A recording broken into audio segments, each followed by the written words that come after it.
Orang yang bersolawat dapat rahmat dari Allah. Orang yang bersolawat kelak tempatnya paling dekat dengan Rasulullah nanti di hari kiamat. Orang yang banyak bersolawat akan mendapatkan syafaat daripada Rasulullah Sallallahu Alaihi Wasallam. Orang yang memperbanyak solawat, hajat-hajatnya dikabulkan. Kalau kesusahan, diberikan jalan keluar sama Allah. Berkatnya solawat.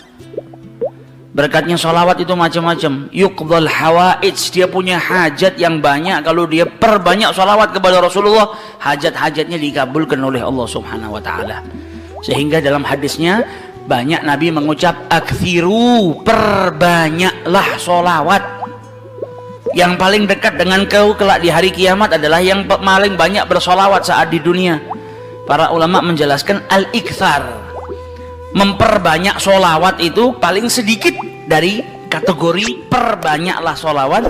Minimal kau baca 300 kali solawat dalam sehari semalam, jangan kurang, supaya bisa masuk dalam kategori orang yang memperbanyak solawat kepada Rasulullah Sallallahu Alaihi Wasallam. Apalagi di zaman-zaman seperti ini kita sudah harus lebih banyak bersolawat, dan solawat itu zikir. Al-Imam Abdullah bin Abi Haddad mengatakan Allah itu tahu manusia itu gampang bosenan, makanya Allah Subhanahu Wa Taala memberikan ketaatan itu macam-macam bentuknya. Zikir pun macam-macam, ada astaghfirullah, ada kalimat tauhid la ilaha illallah, ada tasbih, ada tahmid, ada solawat. Karena manusia itu punya tabiah bosen, malal.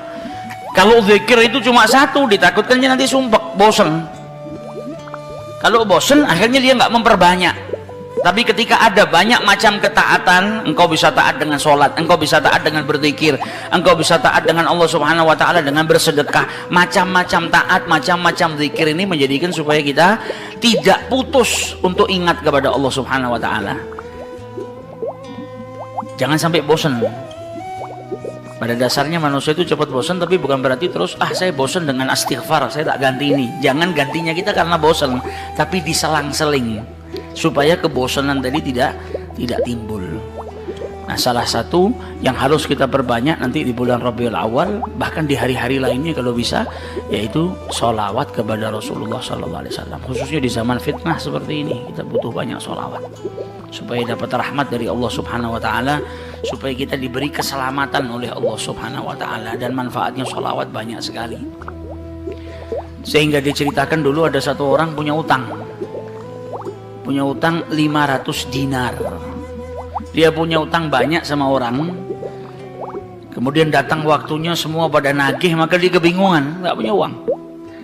Akhirnya dia pergi ke salah seorang saudagar, dia pinjam uang 500 dinar.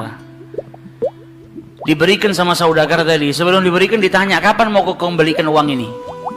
Maka dia berkata, insya Allah di tanggal sekian saya kembalikan. Uang itu diambil, dia bayarkan hutangnya satu persatu. Selesai dibayarkan tidak tersisa uangnya. Gak ada sisa modal untuk dia putarkan supaya bisa bayar hutangnya yang 500 dinar ini. Karena apa? Memang dia pinjam sesuai dengan kadar hutangnya. Sampai ketika datang waktu jatuh tempo, yang punya uang datang ke rumahnya nagih, mana uang 500 dinar yang kau pinjam? Kau janji hari ini akan melunasinya. Maka dia bilang, demi Allah, sepeser pun saya nggak punya. Saya belum mendapatkan apa-apa untuk saya bayarkan kepada dirimu. Maka yang punya uang nggak mau tahu. Engkau janji tanggal sekian mau kau bayar, sekarang sudah jatuh temponya, maka bayar hutangmu sesuai dengan ucapanmu. Dia bilang, saya nggak punya. Kalau begitu ayo pergi ke Qadhi, pergi ke hakim. Nggak benar ini perbuatanmu. Maka yang ngutang tadi dibawa sama yang punya uang ke hakim. Diceritakan perkaranya, ditanya sama hakim, kenapa tidak kau bayar hutangmu? Bukankah engkau berjanji hari ini akan melunasinya? Dia bilang, iya saya berjanji, tapi saya nggak punya uang. Saya bukan pengkhianat, bukan orang yang mau berdusta. Kalau berdusta saya akan bilang saya nggak punya uang. Nggak ada perjanjian di sini, nggak ada bukti. Tapi saya ngaku kalau saya punya utang dan hari ini saya nggak punya uang untuk saya bayarkan. Maka Qadhi berkata, apa? Kalau begitu kau melanggar janjimu, maka engkau harus dihukum, engkau harus dipenjara. Maka yang utang tadi bilang apa? Kalau begitu ya sudah, kalau memang hukumannya saya harus dipenjara karena saya nggak bayar utang, ya sudah saya terima. Tapi tolong berikan saya waktu 1 hari. saya mau kembali ke rumah saya mau izin dengan istri dan anak-anak saya, besok saya akan kembali ke sini lagi dan masukkan saya ke dalam penjara.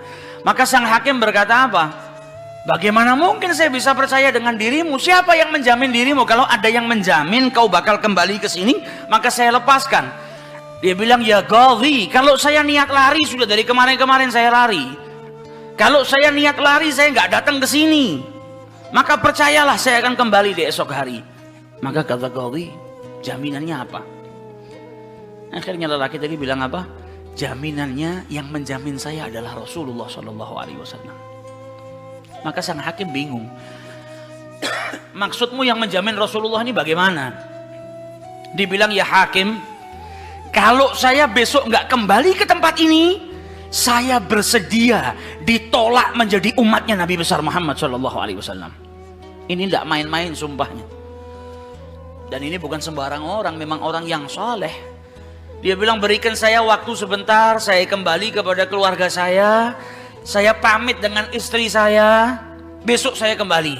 Saya bersumpah dan saya siap dikeluarkan dari umatnya Rasulullah, nggak dianggap sama Rasulullah kalau sampai saya berdusta. Maka si hakim tadi mendengar sumpahnya seperti ini, akhirnya dipercaya. Kalau begitu kembalilah. Maka dia kembali ke rumah, dia ceritakan kepada istrinya, dia minta izin sama istrinya, suamimu ini mungkin besok di penjara karena nggak bisa bayar utang. Kata istrinya, kalau kau dihukum penjara, terus apa yang bisa membuatmu keluar sekarang ini? Kok tidak langsung di penjara, kok bisa kembali ke rumah? Kata suaminya, karena saya mendapatkan jaminan. Dari siapa? Dari Rasulullah. Dia ceritakan, saya bersumpah kalau saya nggak kembali di esok hari, saya rela tidak dianggap sebagai umatnya Rasulullah SAW. Maka istrinya berkata, selagi engkau ini mendapat jaminan dari Rasulullah, atau kau menjaminkan Rasulullah SAW, maka ayo kita perbanyak sholawat. Semoga Nabi besar Muhammad SAW benar-benar menjamin dirimu. Karena sholawat itu manfaatnya besar. Sholawat ini berkahnya luar biasa.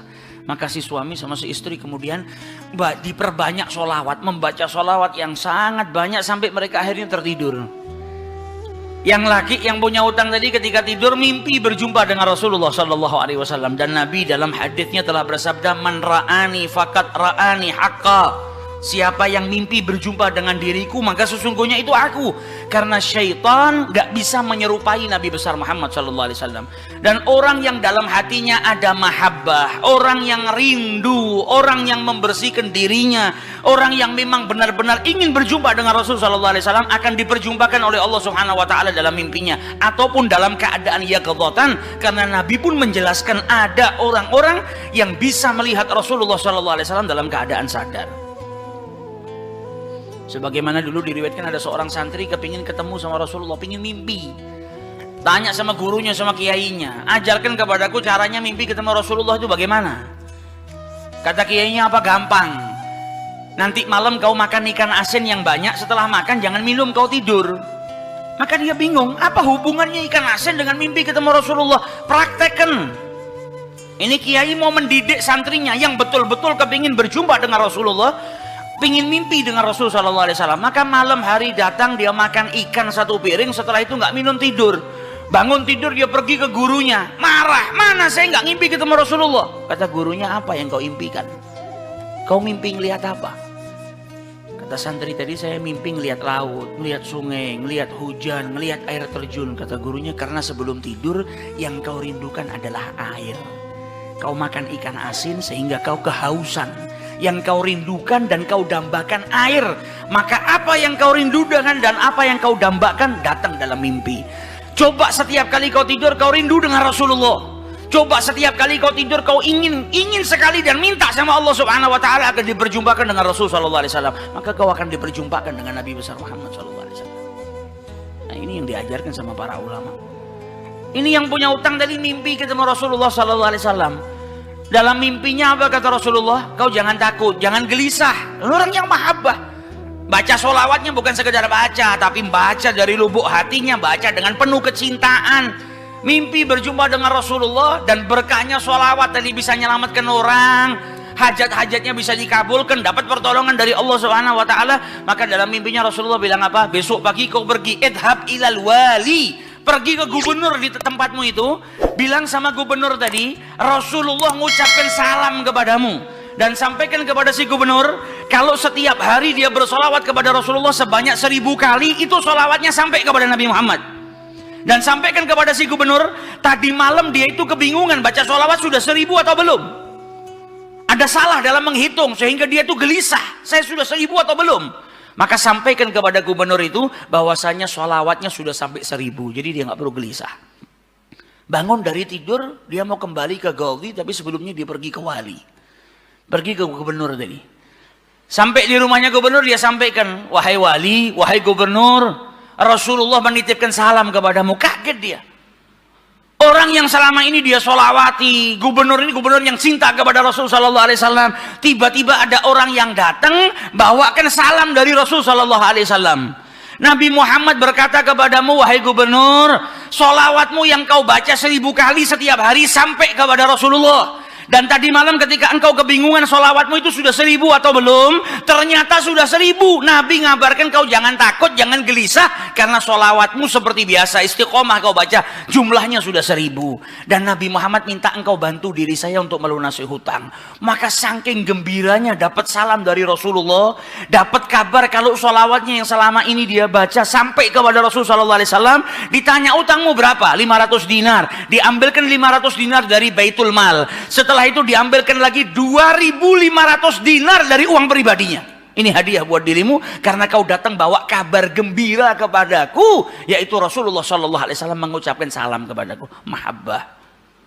Kita belum tentu, kalau mungkin andai ada orang yang mimpi berjumpa dengan Rasulullah, kemudian Nabi mengucapkan salam kepada kita, belum tentu kita bahagia sampai bisa mengeluarkan harta seperti itu. Tapi orang-orang yang mahabbah, kecintaannya sama Rasulullah luar biasa. Maka dia pulang dari rumahnya si gubernur tadi bawa uang 3.000 dinar. Utangnya cuma 500 dinar. Berkat sholawat dia bisa melunasi hutangnya. Maka dia pergi ke rumah qadhi, sebagaimana janjinya dia akan kembali. Dia ketuk pintu rumah qadhi, maka qadhi tadi ketika buka pintunya langsung memeluk orang tersebut, nangis yang luar biasa dan berkata apa? Alhamdulillah, berkat dirimu tadi malam saya mimpi ketemu Rasulullah Sallallahu Alaihi Wasallam. Kata Rasulullah apa? Kalau engkau membantu orang yang punya utang itu untuk melunasi hutangnya, maka aku akan membantumu kelak di hari kiamat. Diambilkan uang 500 dinar diberikan kepada orang tersebut. Sampai Ghazinya pun diimpiin sama Rasulullah Sallallahu Alaihi Wasallam. Keluar dari rumahnya Ghazi bawa uang berapa? 3.500 dinar. Dia pergi ke tempat orang yang dia utangi mau bayar utangnya. Ketika sampai di rumah orang tersebut, orang yang dia utangi tadi sudah berada di depan rumah nunggu kedatangannya. Ketika ini yang punya utang datang, langsung dipeluk, dicium, sambil menangis mengucapkan terima kasih, berkat dirimu tadi malam saya mimpi ketemu Rasulullah. Kata Rasulullah, kalau kau bebaskan utangnya fulan, kelak kau akan aku bantu, aku berikan syafaat kepadamu di hari kiamat. Utangmu jangan dibayar, dan ini ada hadiah untukmu 500 dinar. Berangkat dari rumah punya utang 500 dinar. Berkat mimpi berjumpa dengan Rasulullah, utangnya terlunaskan dan ada tambahan 4.000 dinar. Berkat apa? Berkat sholawat yang dibaca kepada Rasulullah Sallallahu Alaihi Wasallam. Jadi kita kalau baca sholawat ini bukan hanya berkahnya nanti di akhirat, bukan hanya nanti kita dapat syafaatnya Nabi, bukan hanya nanti kita dapat tempat yang dekat dengan Rasul Sallallahu Alaihi Wasallam.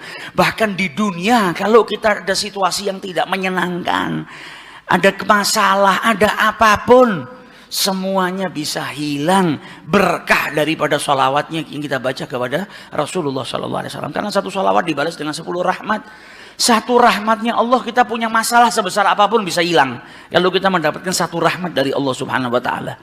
Sedangkan orang yang bersolawat kepada Rasulullah Sallallahu Alaihi Wasallam, maka dia mendapatkan 10 rahmat daripada Allah Subhanahu Wa Taala.